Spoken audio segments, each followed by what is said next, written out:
నా ఆడబిడ్డల కోసం, పుట్టబోయే పిల్లల కోసం అవునా కాదా అని మిమ్మల్ని అడుగుతున్నా. అందుకనే ఈరోజు మనమందరం కూడా జగన్మోహన్ రెడ్డిని, వైఎస్ఆర్ కాంగ్రెస్ పార్టీని ఇంటికి పంపించడానికి సిద్ధంగా ఉన్నారు. నేను అడుగుతున్నా జగన్మోహన్ రెడ్డిని, జగన్ ఇప్పటికైనా చెప్పు, ఊ కిల్డ్ బాబాయ్, ఊ కిల్డ్ బాబాయ్, ఊ కిల్డ్ బాబాయ్, ఊ కిల్డ్ బాబాయ్ తమ్ముళ్ళు, ఊ కిల్డ్ బాబాయ్.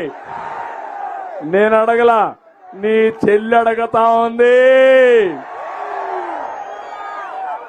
హత్యలు చేసే వాళ్ళు రాజకీయాలకు పనికిరారని నీ చెల్లె చెప్పింది. చెప్పిందా లేదా? చెప్పిందా లేదా? ఇంకొక మాట కూడా చెప్పింది, మా మధ్యలోనే హత్య చేసే వాళ్ళు ఉంటే పసిగట్టలేకపోయారని బాధపడ్డది పాపం అమాయకురాలు.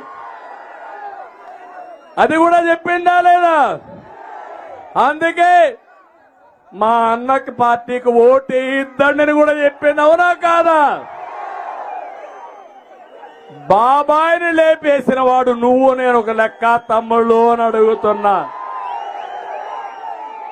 అందుకని 2019 నాటకాలు ఆడావు. ఆ రోజు నువ్వు ఆడిన నాటకం నారాసుర రక్త చరిత్ర. ఇప్పుడు అడుగుతున్నా, ఊకిల్డ్ బాబాయ్ చెప్పిన తర్వాతనే ఓటు అడుగు. ఎవరు కాపాడారు కడప ఎంపీని? ఎవరు కాపాడారు? ఒక చెల్లె తండ్రిని చంపిన వ్యక్తిని పట్టుకోమని అడుగుతా ఉంటే సమాధానం చెప్పవు. ఇంకొక చెల్లిని, పాపం అమ్మాయిని ఎలక్షన్ల ముందు మీరు చూశారు తమ్ముళ్ళు, పాదయాత్ర చేయించాడు, జ్ఞాపకం ఉందా? జ్ఞాపకం ఉందా? జగనన్న బాణం జ్ఞాపకం ఉందా?